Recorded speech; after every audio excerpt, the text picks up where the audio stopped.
Radio Gama. Žodžiai iš minties, muzika iš širdies.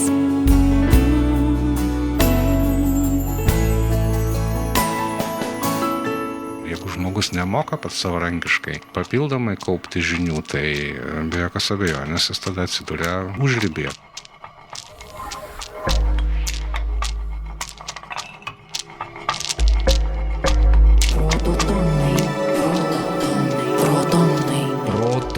Tonai.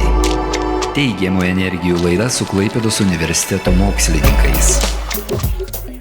Mokslininkais, kurie savo didžiąją gyvenimo dalį paskyrė tam, kad žinių dėka niekada nepriartėtume prie tik ką Klaipėdos universiteto istoriko Arūno Baublio paminėto užribio. Klaipėdos universiteto edukologijos krypties mokslininkai ir jų nevaikiški vaiko teorinio ir praktinio mokymo tyrimai per 25 universiteto gyvavimo metus užaugė iki brandaus ir garbaus amžiaus senjoro mokymosi visą gyvenimą. Ką žinom apie Uostamiesčio universitete plušančius mokymą kaip mokslą, meną, o gal misiją tyrinėjančius mokslininkus. Kam ačiū už mokslinių tyrimų pradžią, tąsą ir viltį. Toną mintims užduoda Klaipėdos universiteto humanitarinių ir ugdymo mokslų fakulteto profesorė daktarė Liudmila Rupšienė. Ištakos iš tikrųjų yra vaikystės pedagogikos tyrimuose. Kai universitetas 1991 metais įsikūrė, tai jis neatsirado tuščioje vietoje. Iš tikrųjų buvo kelių Lietuvos institutų filialai Klaipėdoje ir vienas iš filialų tai buvo Šiaulių pedagoginio instituto Klaipėdos ikimokyklinio ugdymo fakultetas, toks filialas Šiaulių instituto. Tame filiale jau dirbo rimti mokslininkai, kurie vykdė tyrimus ikimokyklinio ugdymo srityje. Ir tai sudarė tam tikrą pagrindą edukologijos mokslo plėtojimui, bet kad fokusas buvo labai stiprus ikimokyklinį ugdymą, nes fakultetas ruošia pedagogus vaikų darželiams ir lopšeliams, tai tokį faktą norėčiau paminėti, kuris daug ką pasako, kiek buvo stiprus tas ikimokyklinio ugdymo aspektas moksliniuose tyrimuose. Aš pati, kai stojau į doktorantūrą Klaipėdos universitete 1994 metais ir norėjau rašyti disertaciją apie paauglių mokymosi motyvacijos problematiką ir mokytojų vaidmenį ugdant, stiprinant mokymosi motyvaciją. Tai viena iš priežasčių, kodėl manęs nepriėmė į doktorantūrą, iš tikrųjų taip ir nestudijavau doktorantūrai, tai buvo toks priekaištas, kad čia yra ikimokyklinio ugdymo mokslininkai daugiausiai ir kad paauglių problemos tarsi ir nedomina. Kiek dabar viskas pasikeitė mūsų universitete, tai šiuo metu mes tikrai labai platų spektrą edukologinių problemų apimam ir tiek ir švietimo vadybos, ir socialinio ugdymo, ir sveikatos ugdymo, ir dvasinio ugdymo, ir psichologinio aspektų įvairiausių. Tai ikimokyklinio ugdymo problematika iš tikrųjų liko tik vieno iš pogrupių. Ir tikrai galima sakyti, kad mes išaugom iš ikimokyklinio ugdymo problematikos, bet tikrai nuėjome toli iki mokymosi visą gyvenimo problematikos tyrimo.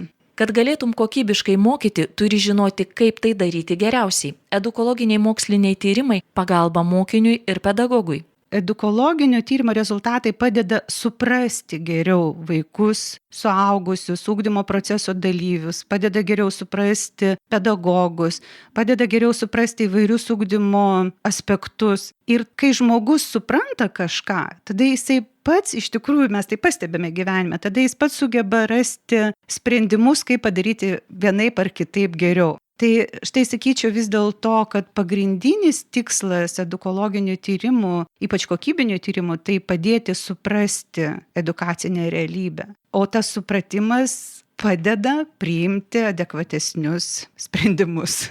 Gerbiama profesorė, kokia konkreti jūsų mokslinių tyrimų sritis? Man būtų sunku pasakyti, kad aš turiu tokią labai konkrečią, siaurą mokslinių tyrimų sritį, bet daugiausia aš koncentruojuosi ir identifikuoju save su kokybinių tyrimų plėtojimu Lietuvoje. Kokybinių tyrimų sritis Lietuvoje, sakyčiau, pastarąjį dešimtmetį labai stipriai įžengė į edukologijos mokslinius tyrimus. Ir pasaulis čia turi, kaip pasakyti, daug atradimų ir daug išvystytų teorijų, įvairiausių koncepcijų. Šiaip žmonėms dažnai atrodo, kad tyrimą atlikti tai labai paprasta.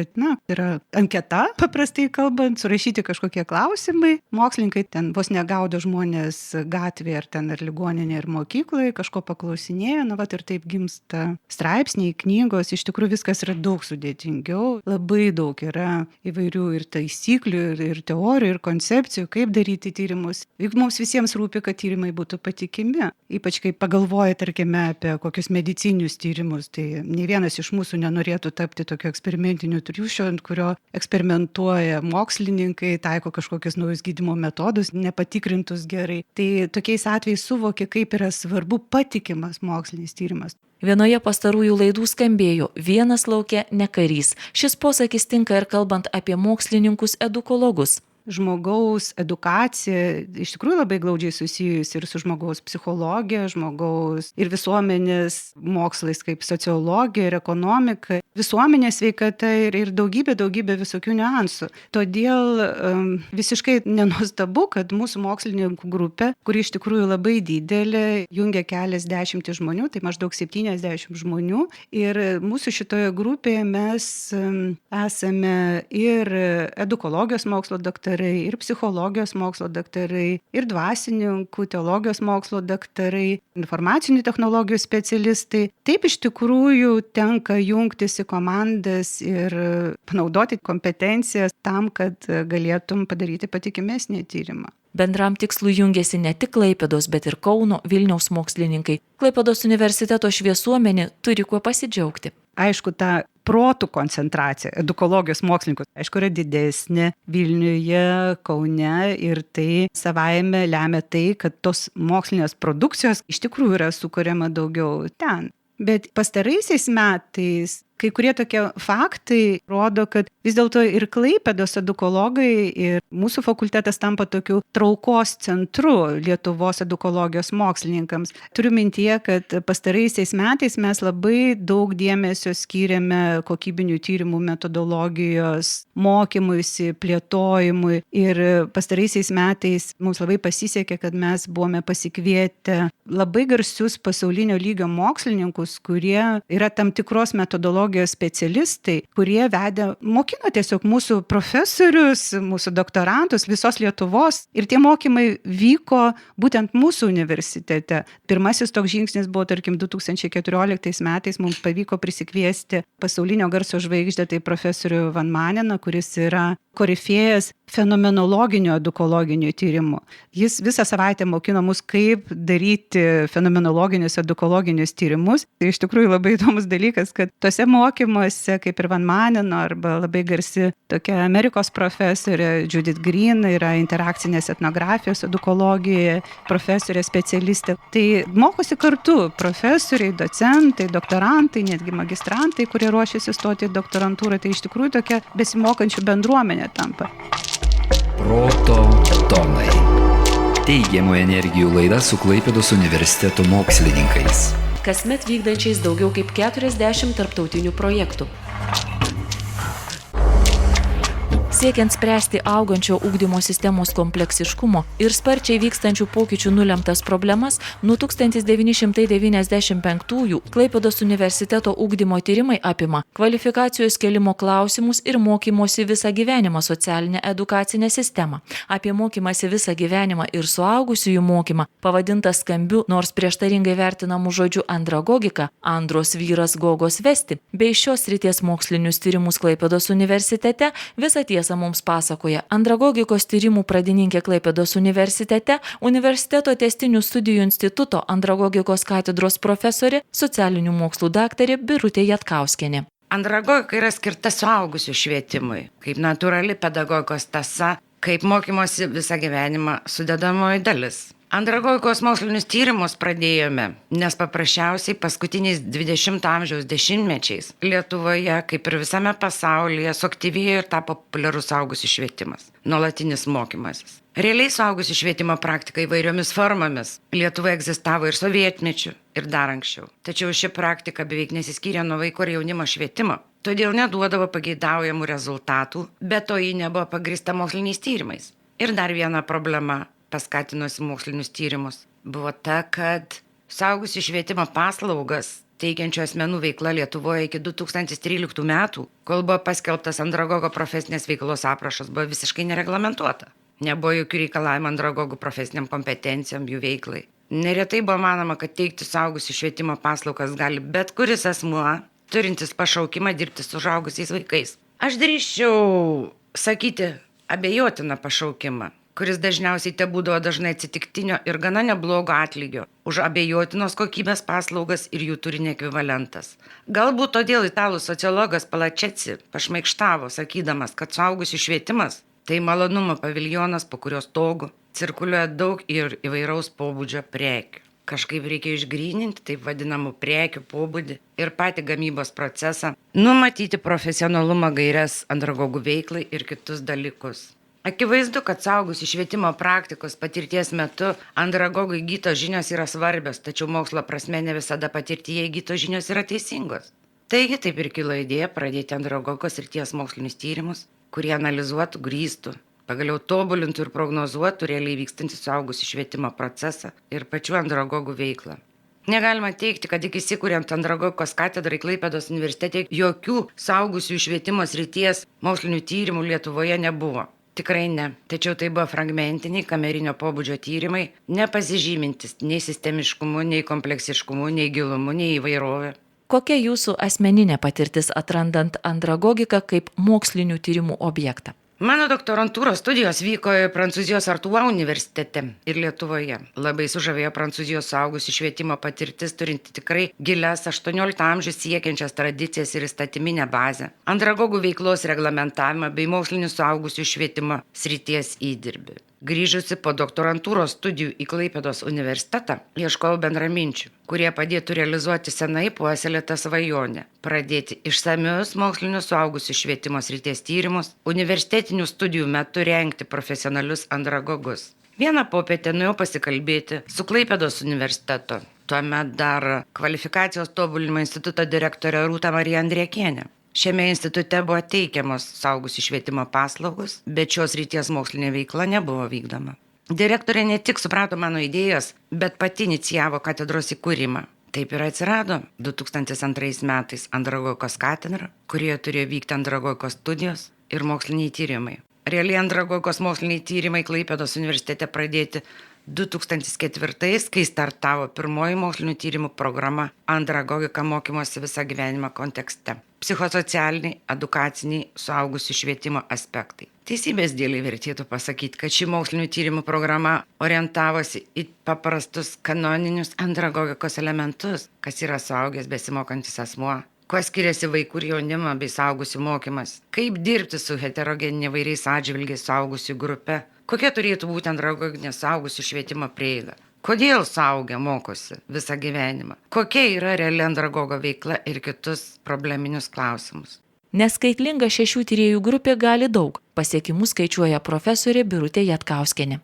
Per paskutinį 10-metį mums pavyko parengti ir publikuoti 6 monografijas, 1 užsienio kalba išleista Vokietijoje, 3 mokslo studijas, 1 anglų kalba išleista Vokietijoje, apie 150 mokslinių straipsnių andragogikos tematika, 18 studijų knygų, aprobuotų išorės ekspertų, aiškinamai andragogikos terminų žodyną ir kitus leidinius. Dabar dirbame akredituotose andragogikos bakalauro magistro studijų programuose, leidžiame mokslinį žurnalą Andragogika, vykdome tarpdisciplininius mokslinius tyrimus bendroje su kitais fakultetais mokslinių tyrimų programoje, kur turime savo tyrimų paprogramę suaugusių švietimo veikėjų profesionalizaciją. Netolimoje ateityje esame numatę ir toliau plėtoti gana delikačią aukštai mokyklai tyrimų tematiką – dėstytojų profesionalizaciją. Proto tonai. Teigiamų energijų laida su Klaipėdos universiteto mokslininkais. aktyviai bendradarbiaujančiais su visomis Europos ir gausybė pasaulio šalių. Tikrosios žemiško gyvenimo žvaigždės, kaip mes laidų pradžioje sutarėme jas vadinti. Šioje laidoje tai Klaipėdos universiteto profesorės, edukologijos krypties mokslininkės Liudmila Rupšienė ir Birutė Jatkauskienė. Gerbiamos profesorės, trumpam atidėkite šiandienos darbus ir prašau trumpai prisiminkite laiką, kai jūs profesorėmis dar nebuvote. Nuo ko prasidėjo jūsų kelias į mokslą ir kaip jis atvedė į Klaipėdą? Na šiaip tai mano gyvenime tokia juokinga istorija. Profesorė mane pradėjo vadinti mano tėtis, kai aš buvau vaikas ir kiek aš tave atsimenu ten nuo 3-4 metų. Tėtis man sakydavo, tu tikra profesorė. Kartais pagalvoju, kodėl kitaip jisai mane vadindavo. Galbūt tas buvo vis noras gilintis, suprasti, kiekvienu kartu klausinėti, o kodėl, o kas, o kaip. Ir tai kažkaip matyti ir pakreipė mano gyvenimą. Paskui studijos Vilniaus universitete, aš studijavau filologiją, turėjau nuostabų darbo vadovą, profesorių Čekmaną, kuris nuo pirmo kurso vadovavo mano kursiniams darbams, o galiausiai baigiamajam darbui. Jis visą laiką man piešdavo mokslininkės karjerą, tai irgi kažkaip savotiškai mane įkvėpė. Ir jau ginant savo baigiamąjį darbą Vilniaus universitete, tas darbas buvo pripažintas labai ir taip pat nuskambėjo tokia frazė, kad turėčiau tęsti mokslinę veiklą. Tai toks stiprus kontekstas buvo, kuris mane vienaip ar kitaip kreipė į mokslinę veiklą. Bet paskui kūrė šeima, gimė vaikas, atvažiavau į Klaipėdą ir atrodė, kad reikia visus mokslinės idėjas atmesti. Atrodė viskas labai nerealu. Ir iš tikrųjų mano mokslininkės karjera kažkaip jinai vis dėlto irgi labai siejasi su Klaipėdos universiteto kūrimu, su atsiradusiom naujom galimybėm, su galimybė stoti į doktorantūrą Klaipėdos universitete, nors aš eksterno rengiau disertaciją, bet vis dėlto tai, kad atsirado galimybė ginti disertaciją Klaipėdos universitete, tai tikrai man labai padėjo. Kaip tapau mokslininkė ir kokie keliai atvedė į Klaipėdos universitetą? Labai paprastai. Mokymasis visą gyvenimą. Man visada patiko labiau teorijos, koncepcijos, knygos, nei bendravimas su bendramžiais. Aš džiaugdavaus galimybę išvykus į užsienį praleisti bibliotekose, knygynuose. Nežinau, tiesiog tai buvo duotybė kažkokia, tai tėvų suformuota turbūt galimybė. Aš išaugau intelektualioje šeimoje, kur mano tėvai gyvenimo prioritetus dėliojo kitaip nei tarkim, mūsų kaimynų tėvai ir, nežinau, tiesiog man mokslas buvo visada labai arti, ranka pasiekiamas. Tėvai ir mano močiutė. Mano močiutė nebuvo lietuvė. Jinai turėjo beproto daug knygų, kurios parašytos buvo ne lietuvių kalba, prancūzų kalba. Turėjo labai galingą biblioteką. Šeimoje mes taip pat naudojamės biblioteka 3 kartų, jei ne 4, keliomis skirtingomis užsienio kalbomis. Ir mane mažą mergaitę pirmiausiai mokė užsienio kalbų.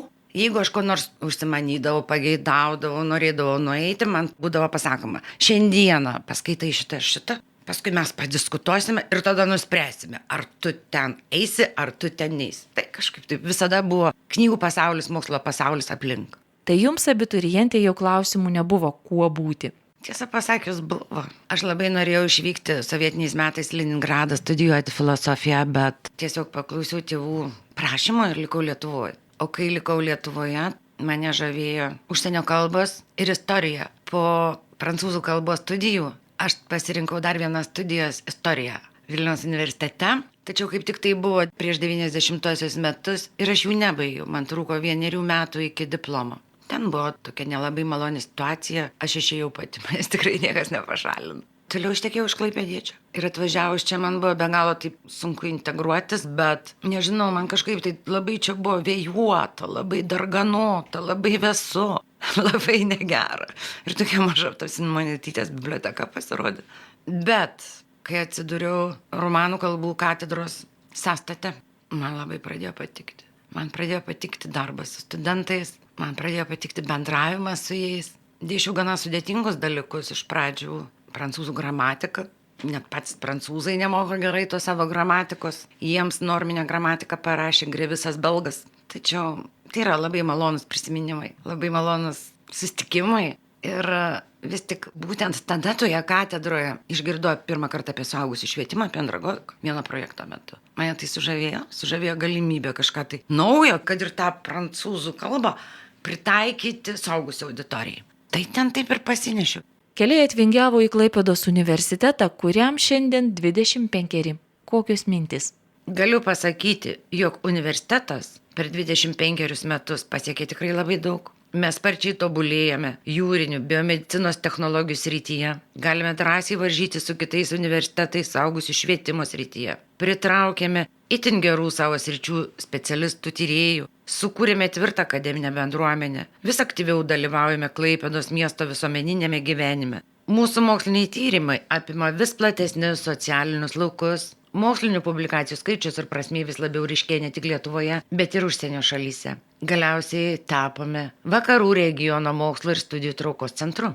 Jeigu kalbėčiau labiau apie savo sritį, edukologijos sritį, tai aš sakyčiau, kad įvyko grandiozinis progresas iš tikrųjų per tos metus, kai susikūrė universitetas ir buvo vykdomi tuomet iki mokyklinio ugdymo srityje tyrimai.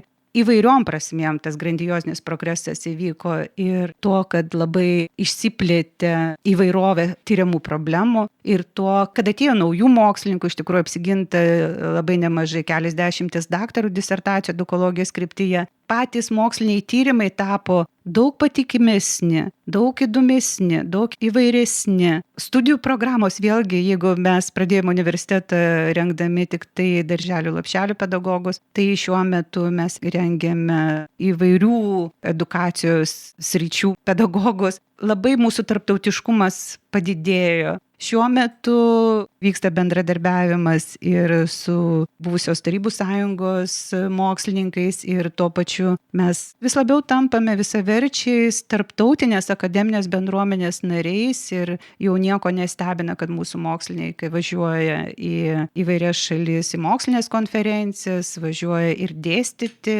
ir ne tik ES šalis, bet ir kitas. Konferencijos ir čia organizuojamos tarptautinės, ką tik visai neseniai mes turėjome tarptautinę konferenciją skirtą etnografiniams edukologiniams tyrimams, kurioje dalyvavo ir Kolumbijos universiteto mokslininkai, ir žymus mokslininkai iš Jungtinių valstijų, ir Europos šalių. Įžengėme į tą tarptautinę akademinę bendruomenę ir vis labiau tampame jos visaverčiais nariais. Ir mokomės visą gyvenimą, nes žmonės turi mokytis.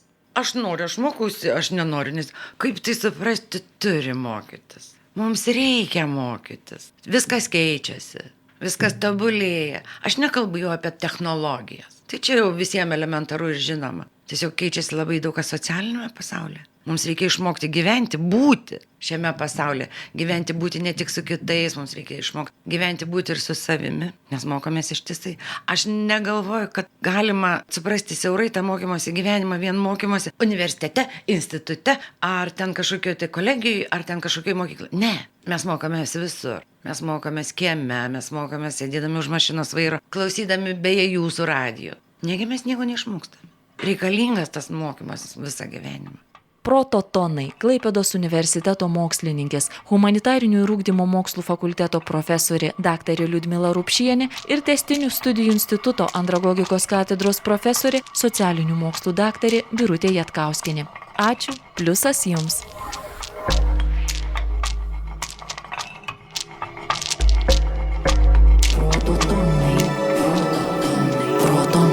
Prototonai. Teigiamų energijų laida su Klaipėdos universiteto mokslininkais.